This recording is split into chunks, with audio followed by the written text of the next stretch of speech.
Hello there, Super Geeks. Welcome to the Geek Out. We are here to geek out about mental knowledge, and we're going to talk about what I think is the most significant question about the otherwise elegant system of mental knowledge. We're going to go through that theological stress test and see how this comes out. So the theological stress test, the primary argument against the Molinistic perspective, I think Francis Turretin was the first one to really bring this out. It's called the grounding objection. So this can get very technical. It is technical. All right, I said I was going to only do this once, but all of you Molinist writers, you can write more simply. I believe in you. But I'm going to try and present this in the simplest possible way. We're going to use a meme. So we're going to start with a paragraph that William Lane Craig spoke about this. So he's given an analogy to mental knowledge, and he's saying the image here is of a deck of cards in which the different counterfactuals are on these cards. And God has a hand of the cards that are the true counterfactuals of human freedom. This is contingent because different counterfactuals of freedom could have been different. Creatures could choose differently in the same circumstances. They are not unilaterally determined by God. Were they to choose differently in these different circumstances, then God would be holding a different set of cards. Here's the phrase right here. So God now plays with the cards he's been dealt. You know, that last phrase right there really kind of captures it, right? This difference between the logically possible and the feasible. God is choosing from a menu of options. He's got his hand. God can't play the ace of spades if he's not holding the ace of spades.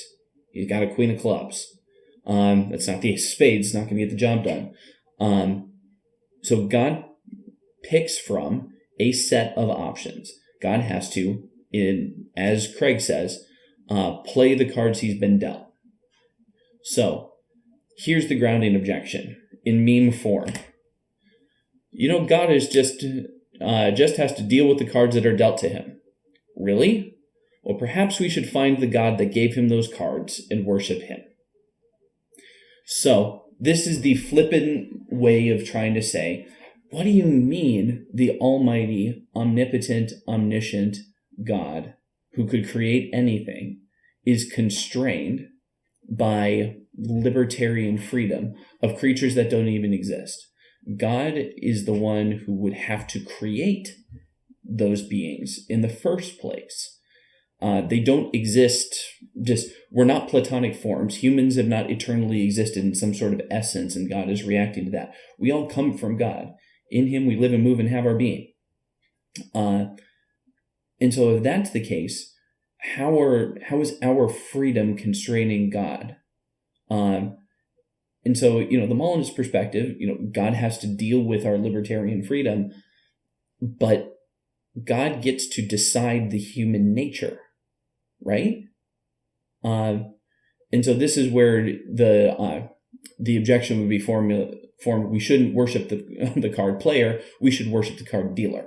So who's God's God that's giving him the cards that he's got to play? So this simplified illustration aside, I want to be a little bit more precise. For God to infallibly know all of the counterfactuals of freedom, God has to have either active knowledge or passive knowledge. Law of the excluded middle here. So infallible knowledge of the counterfactuals of freedom has to be either because God created it that way, but this is the divine decree view, and Molinism is specifically trying to distance itself from that kind of determinism, or God has to observe or infallibly simulate these things. Does this make sense? So what are these counterfactuals of freedom? Assume this is before the creative decree, before the world began. God knows the counterfactuals of freedom for all possible people. But those people don't exist. Where can they exist? They can only exist in the mind of God. The mind of God then, and God is going to create. The question is, why is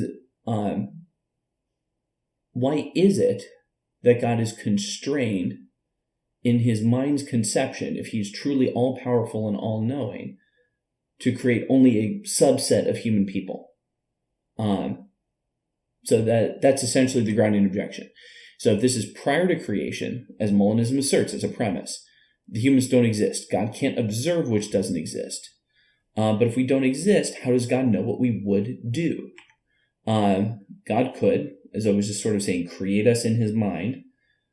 But then for God to know us infallibly, we're created exactly as God intends. This is the divine decree once more. So how can we exist in God's mind pre-creation and yet be fully libertarianly free?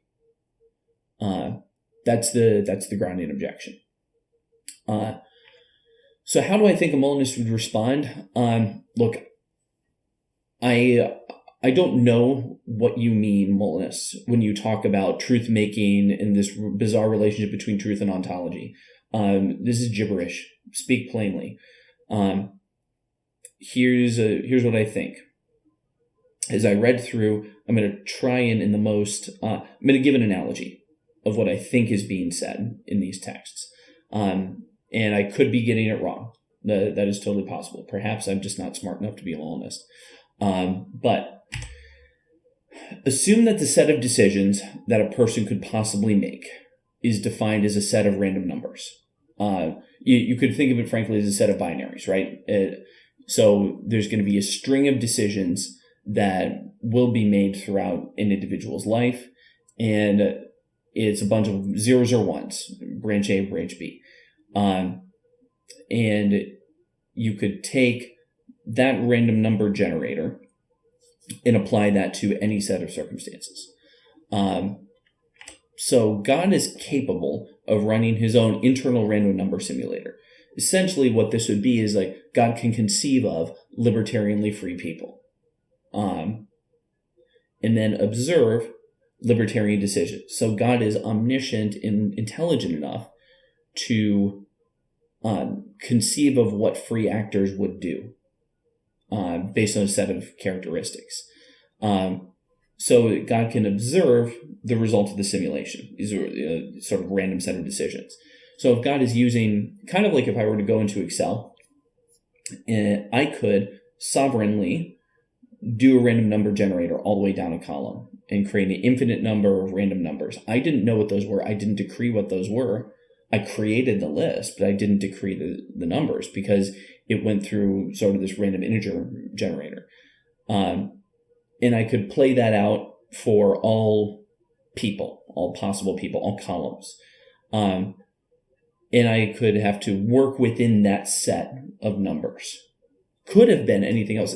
There's no logical reason why that set of random numbers couldn't have been a different set of random numbers, but alas, it's what it was. And now I have to deal with that matrix that I've created. And I get to pick the column, pick the columns that I want to create. Okay. So that's how I think it would go. I think they would say there's no reason why God can't conceive of free agents and what free agents would do. Honestly, I must say one thing I'm not clear on is the number of feasible people a finite number? I think it would have to be on Molinism, because if the number of feasible people is infinite, then there is a person. It's almost like an infinite series of random numbers will ultimately get you all combinations of numbers. And therefore you could make any world that you want, and therefore you're back at divine decree again. And frankly, I think that's what happens to Molinism in a lot of cases. All right, and so that's it for the Geek Out. Thanks for sticking around. Thanks for listening to my ranting and ravings. I appreciate it, and as always, God bless.